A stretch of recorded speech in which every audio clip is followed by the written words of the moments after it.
Roland Marcellus.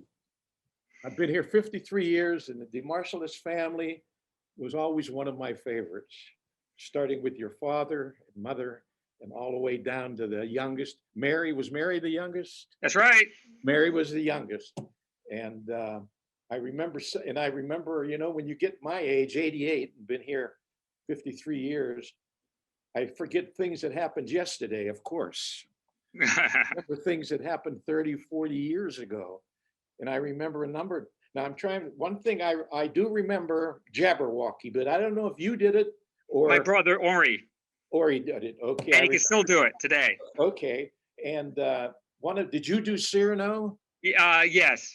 You came in dressed as Cyrano, as I recall? I think you had all, I don't think I remember dressing up, but I think you had all of us do Cyrano. Oh, you did 75 lines. That and Julius Caesar. Right. Okay, so Roland, what I want you to do is, it's ninth grade, you've just graduated from Palm Beach Day.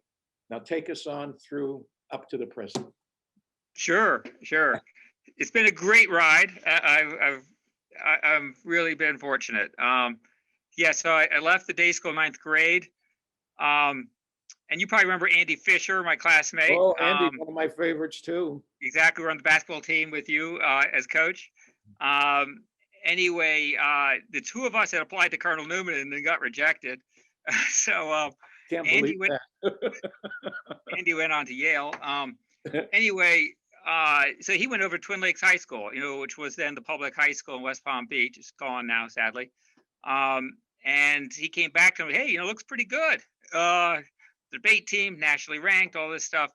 You got to go talk to them. So I went over, met the guidance counselor, and came away, yeah, let's do this. So Andy and I went to Twin Lakes High School. It's not a... That's where both my children graduated. Oh, yeah, that's right. Yeah, and there are a few from the day school or the academy, I guess now, who go there or went there, or get day school who went there. Anyway, I had a great education there. Did I think more AP courses than any other school in Florida, and sent more to Ivy League than any other high school in Florida. Although it was an interesting place. My class, there were 800 freshmen at Twin Lakes and 390 seniors. So you do the math, and that's over 50% dropout rate. And many of those seniors did not graduate. Right. But then they put more into Ivy League than anybody else. So. Yeah, and when Lisa was a senior, she and three others got in. We're on scholarship at the day school. We all got half tuition thanks to the generosity of the day school, because we were not, my dad didn't make a lot of money. And so that applied to colleges as well. So when we were applying for college, I applied for the Army ROTC scholarship, where the Army, you serve 4 years as an Army officer, and the Army pays for all your tuition and fees and books and everything. So that's how I paid to go to college. So I went to the University of Pennsylvania, or Penn, in Philadelphia, and did that. My siblings also did the same. Ori was Army ROTC at Princeton. Cabell was Duke Air Force, and Paul was Cornell Navy, and he's still in the Navy. So went to Penn. Was a math major. Probably inspired somewhat by Mrs. Bayless, and also a really great math teacher I had at Twin Lakes. So I did math,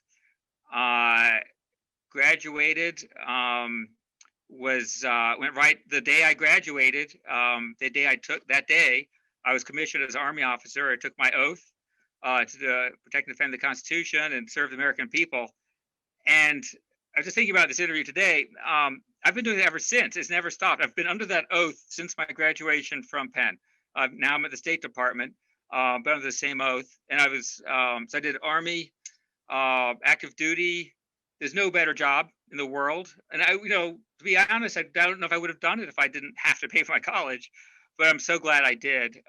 So I was a lieutenant in air defense artillery, which was surface to air missiles. I was stationed in Germany during the Cold War, defending our nuclear strike bases against the Soviet air threat. So I had 40 soldiers, and my sector of airspace, my missiles, and they just said, go do it. And I looked, you remember how young I looked, always. I started driving in Palm Beach. I was pulled over 10 times by the police for underage driving. just because it's so obvious I must be underage. Anyway, same in the Army. I looked very young, but it was a fantastic job. So I had my soldiers, and we did our job. We got attacked by terrorists. They blew up my radar. A lot of excitement over there. Um, then trying to think what to do next. I'd done math major to give me flexibility. I thought I'd maybe go to law school. It opens up a lot of possibilities from math. But I was hooked by the Army, my experience in Germany and foreign policy, foreign affairs, and working for the government. I couldn't imagine anything else. And so I was trying to think what to do. And I got these catalogs for different graduate schools, and one grabbed me. It was Princeton's Woodrow Wilson School of Public Policy, and they had profiles of recent graduates. And I thought, that's what I want to do. I want to leave the Army. I was a captain then, and go to either State Department, intelligence community, or Defense Department, and just do this stuff. As it was, I came out here to State, and so I graduated from Princeton, came right to State Department, and that was 30 years ago, just over 30 years ago. But after leaving the Army, I joined the reserves, the Army Reserves. There was a unit near Princeton in Trenton of a type of unit called Civil Affairs, and this is where the Army's interface with all civilians, refugees, occupied, whoever. And so it tracked well with my international affairs study at Princeton. So I joined that unit and stayed with the unit when I came to Washington. I moved down here to DC to work at State Department. I'd commute back to New Jersey, and I got called up. Desert Storm happened, and boom, they called up. I had to tell the State Department, hey, I'm leaving. I just got here 3 months ago. I'm off. The Army's got me. And so I went off to Kuwait, Iraq, as part of Desert Storm with one of the armed divisions that was attacking into Iraq. Very exhausting, but some of my most rewarding work of my life. Very compressed in a 6-month period since the war ended quickly. Came back to State as an intelligence analyst, actually looking at, they'd hired me because of my Army background, doing military intelligence. Then I moved to economic issues and started rebranding myself as a pseudo-economist. I have no degree in economics, but the government calls me an economist. Maybe that's part of the problem here. So then came back to State, worked various agencies around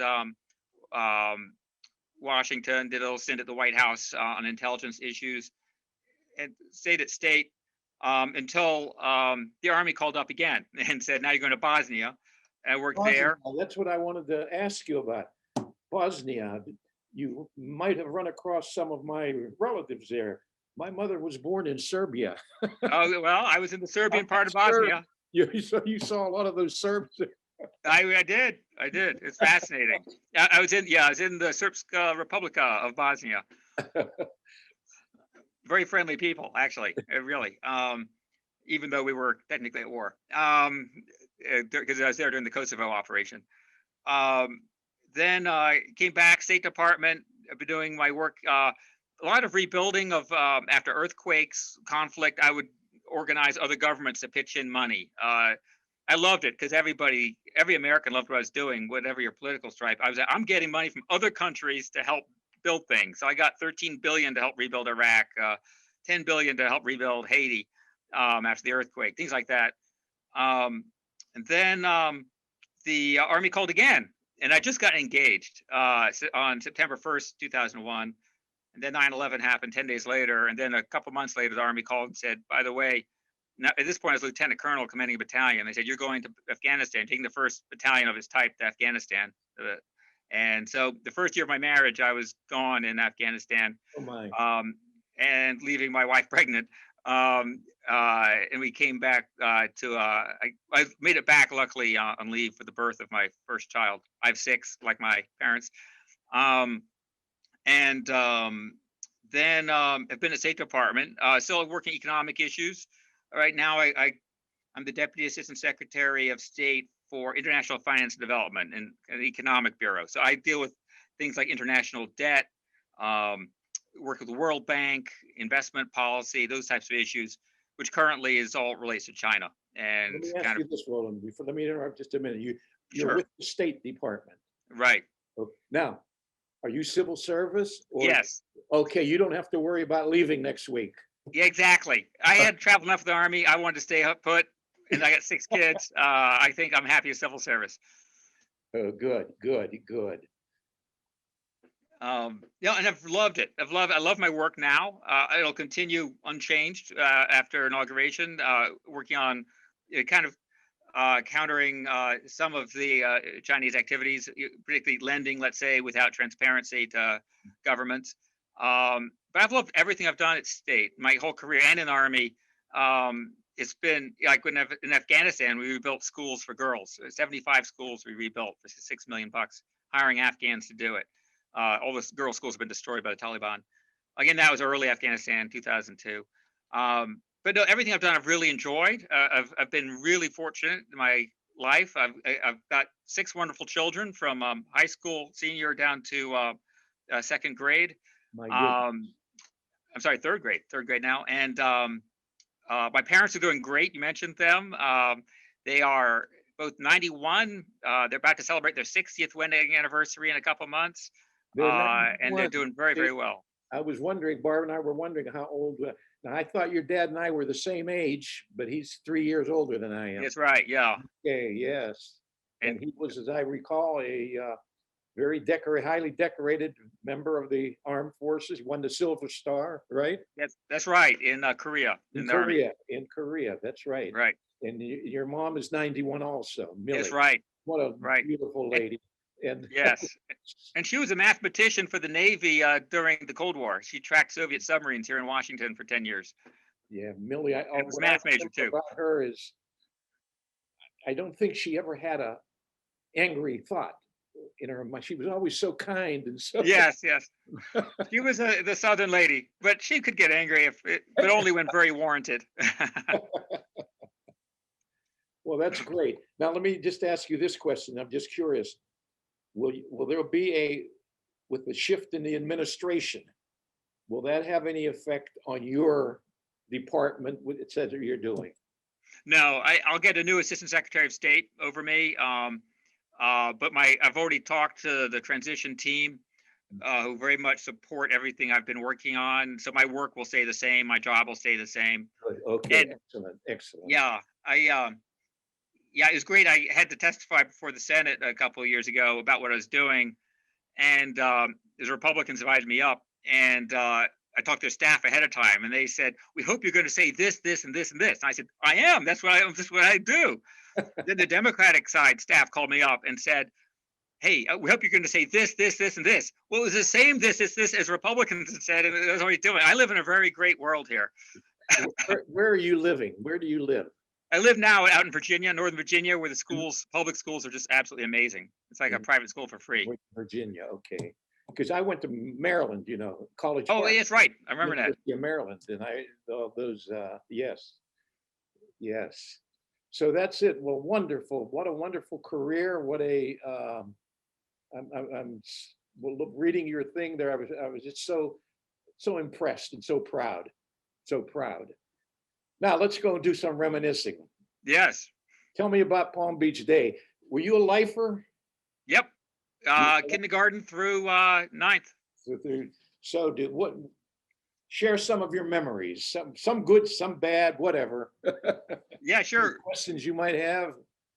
Well, I'll tell you, and this is really true, even though it's you who's interviewing me. But I think I would say it even if it was anybody else in the faculty. But one of the things that I thought was the strongest things that I took out of the day school and that I use today was the focus on grammar and really drilling grammar hard. I mean, here, all my work at the State Department, we write, and they write pretty well here. In fact, my writing improved a huge amount once I got here as well. But it's the power of the written word, and that's how you make policy. That's how you convince others. And the State Department's a real stickler on grammar among government agencies. I mean, it's very old school. And so just knowing sentence structure and all that, I mean, I've still got my Warners here. You got your Uh, Warners. Barbie has his Warners. Yeah. yeah. You know, But so they don't. it's so valuable, you know, and just having that deep, and I take that right back to day school to really understand grammar, where what the rules are, where they, you know, having no doubt, is really liberating, and helps me, right? Because I basically right now, I have right now about 60 people under me, and I read their papers, have to approve them, and I can go really fast, and I think their grammar's improved too. You get that red pen out? Yes.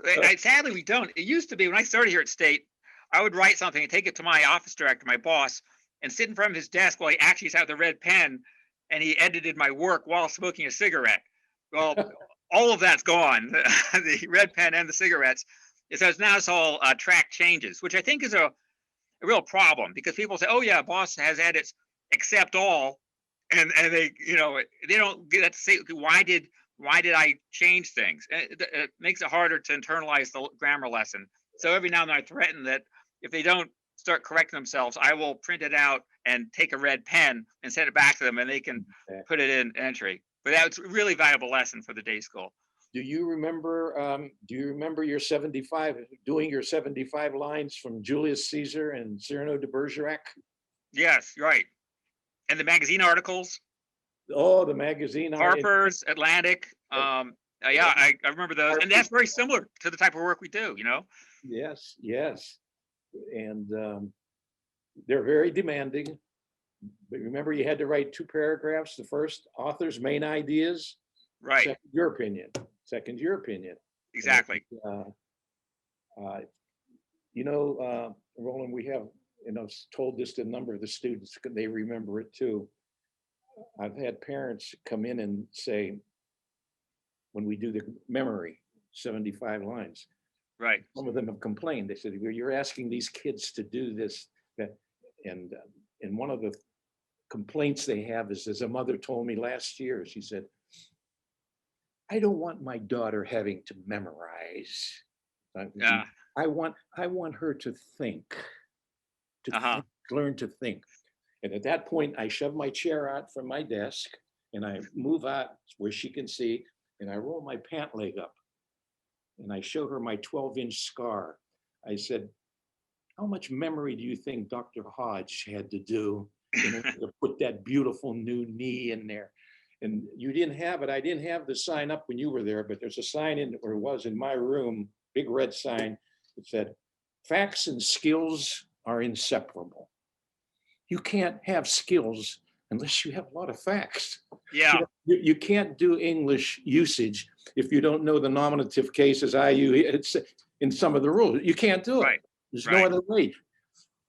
But in the last, I'd say 8 to 10 years, I've had another weapon that I used to challenge these people. And it's, well, the little reading I've done in educational physiology and psychology, there seems to be some worth to doing pure memory as far as inhibiting Alzheimer's. Oh yeah, definitely. Memory. So I said, if you don't believe in it, at least maybe this will be. Yeah. You know, I see it. Yeah, and I remember Macbeth as well. I still quote most of it. The other area, and this goes more to the math side of the house at the day school, is on math. Again, memory and drilling, so you actually know your multiplication tables.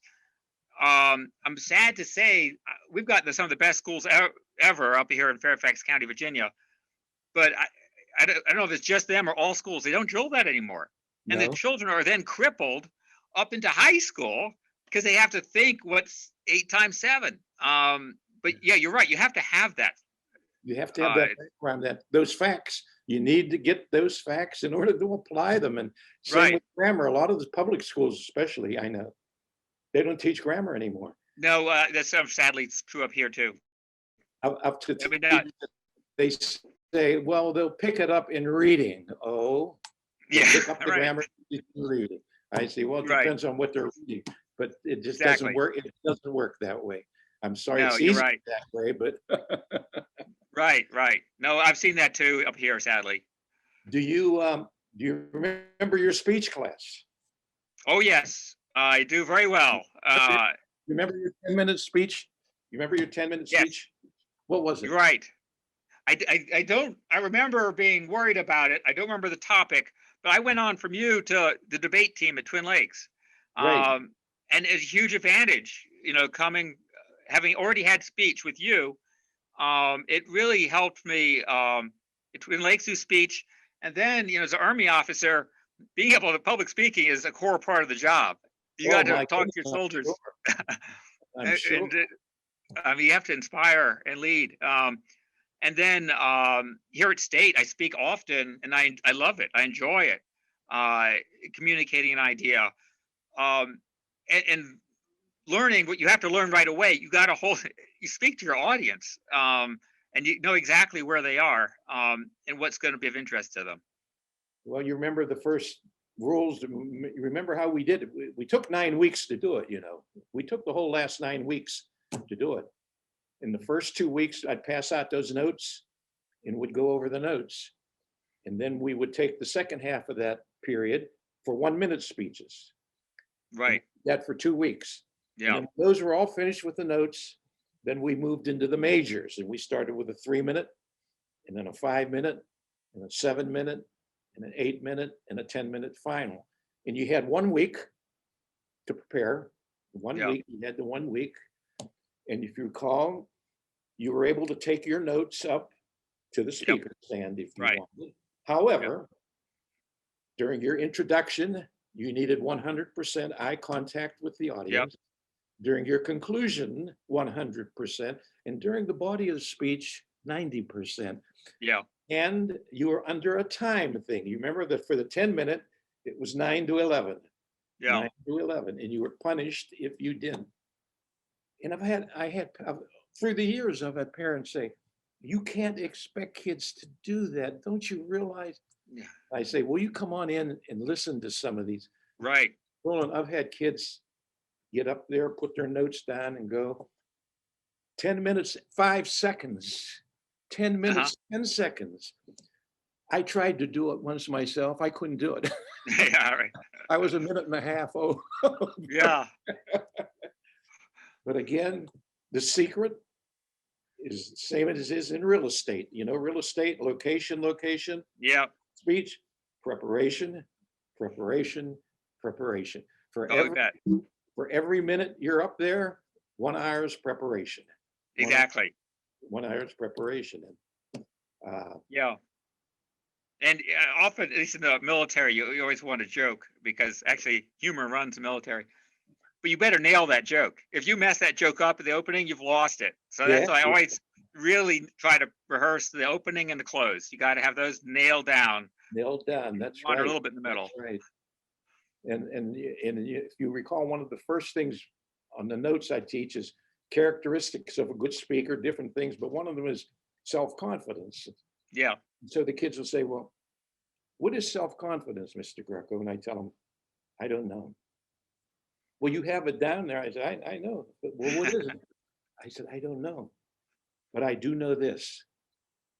If you do what I tell you to do, if you listen to what I speak the way I want you to speak, and prepare and use your gestures and movement and do everything I tell you, when you get up there and give that speech, if you do that, you may want to die inside.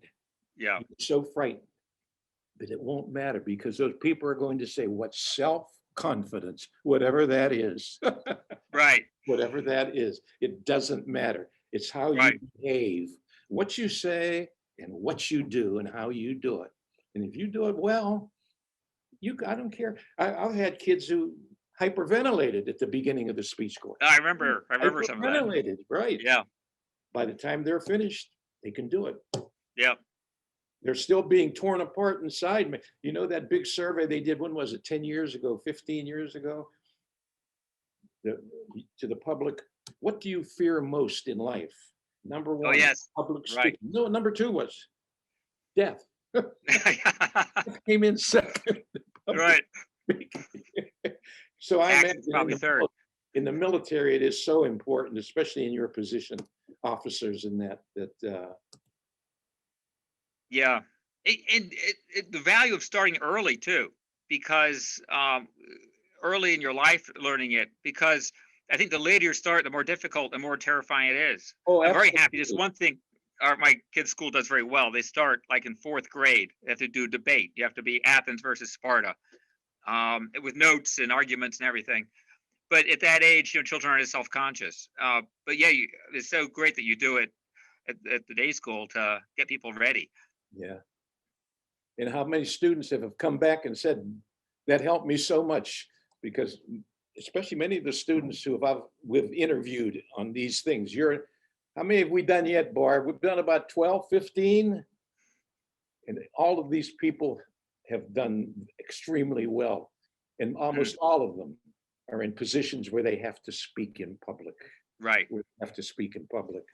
And so many of them have said, oh, well, that helped me so much, because we used to do it in 9th grade. And then so many of our kids were leaving, though, in 8th grade, that we moved the speech unit down to 8th grade. Good. So how about what else did I want to ask you?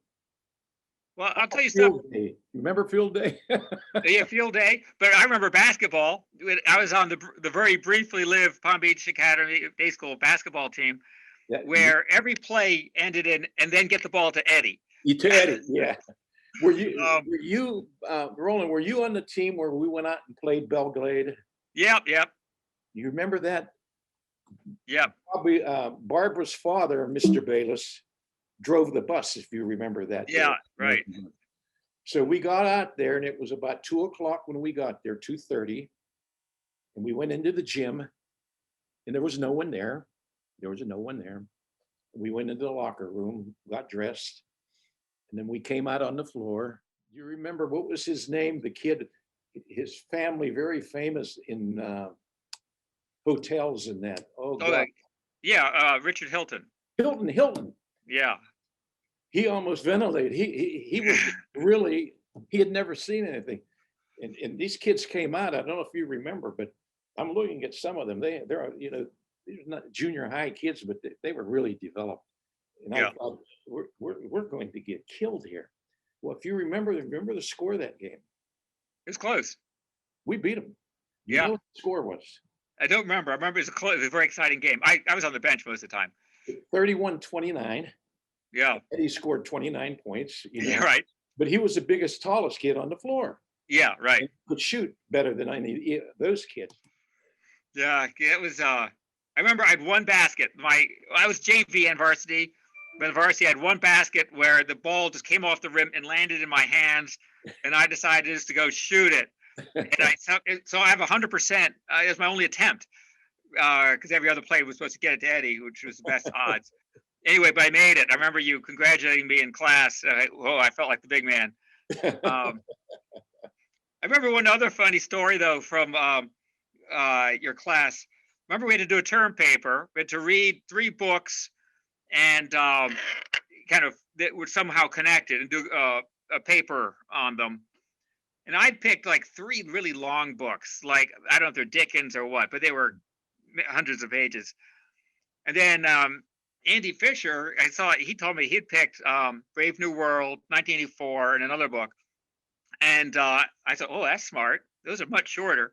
So I came up to you, said, hey, I was thinking of changing from these books, because we had to give you our book selections earlier. I'm thinking of changing from this to Brave New World in 1984. And this is what you made a miscalculation on this one. You said, okay, Roland, if you go tell your father that you want to do this, then it's fine with me. Thinking that my father, the colonel, I'd be terrified. Well, my father is not the academic supervisor in our house. That was my mother. So my father said, "Oh, okay." And anyway, so I switched. But happy to say, I just reread Brave New World about 2 years ago, and 1984 both. But the time between, let's say, Brave New World, when I read it a couple of years ago, and the time reading it in your class, was halfway back to the time when Huxley had written it. And I recommend reading it again. Wow, that he nailed it. So I definitely remember that. The one time I got one on Mr. Greco. Yeah, I figured your dad, the colonel. Right. So let me see. Who were some of your other classmates? Andy Fisher. Yeah. Jody Barrett. So they were Harvard and Yale. I could never catch up with those two. Let's see. Tony Quinn was on the basketball team too. Tony Anthony Quinn. I remember Tony. Yeah. Tony would trip over the foul line. He'd trip on the foul line. Yeah, it was Lothrop Morris. Lothrop Morris, who is Jody a. Sasso. Have you run across him lately at all? No, I haven't been in Florida since I left high school. He is a U.S. prosecuting attorney. I'd heard that. Right, right. Yes, Lothrop. His daughter's here, right, Barb? Lothrop Morris's daughter. Wasn't she in school here last year? Then I think so. So, Roland, I'm so proud of you, and I'm so happy to see that everything worked out so well. Your choice, the Army, I can't think of my brother-in-law, both my brother-in-laws, my sister's brother-in-law graduated from Annapolis and stayed in and then retired after 20, 30 years. And my wife's brother, Nick, who passed away how many years ago, but he was in the 82nd Airborne. Okay. He was in Vietnam twice. Wow. In fact, and Nick got the highest medal awarded by the government, South Vietnamese government there. Right, yeah. And he was really into, but he was at the speaking of speech, he was stationed for a year or so at the War College in Carlisle. Oh, great. I went there. Yeah, I graduated from there. Did you? Yeah. Yeah. And I remember when we would go back to Pittsburgh every summer, in which Nick would either be there or he was stationed at Fort Bragg. Right, sure. Always talking to the families to see him. But I remember when he was in Carlisle, I was still jogging a lot, running a lot. I remember. And I went on the track at the. Oh yeah, Jim Thorpe, where he ran. Jim Thorpe, and I'm running there with Jim. All right. Yes. Yeah. Yeah. So my brother Henri is he was in the Army in the cavalry. He would actually patrol the Iron Curtain, a couple of feet across from Soviet officers at the end of the Cold War. Then he went on, got his doctorate at Oxford in classics, and he's a teacher. He's a high school teacher, teaches Latin at a private school in Marin County. My sister Sally she went to Smith College. She's in Paris at the OECD, the kind of international think tank. A great job. Married a French rocket scientist who builds the Ariane 6 rocket. And my brother Cabell, remember him? He Air Force intelligence, and now he's got his own .com that's doing really well, based in London and New York. And then Paul, he was Navy. He's a Navy pilot and helicopter pilot. He's now the naval attaché in Lisbon, Portugal, at our embassy in Lisbon. About to come back and be commander of the ROTC Navy ROTC unit at Rutgers. Then he'll retire from the Navy after 30 years. And then Mary, she went to Princeton also and got a master's at Women Mary in counseling. So she's a counselor. She and Paul and I all have 6 kids to validate our happy childhood. There you go. Okay, Roland. Well, listen, it's been so great, and as I said, I'm so happy, and I'm so proud of you. I'm proud of your whole family. I've just been so fortunate, so blessed. I mean, it's really one thing I've decided in life. The only things that bring you happy, money, as you know, doesn't buy happiness; it buys pleasure. Things that buy happiness are other people, your relationship with other people, and then God or a higher truth, whatever that is for you. And that's it. And life is really pretty darn simple. I was surrounded by great people in the Army, State Department, my family. I've just been so fortunate. And speaking for Barbara, and when we see that maybe we had a small part in this family, that gives us, as you said, that gives us the pleasure that no money can buy. Right. That no money can buy.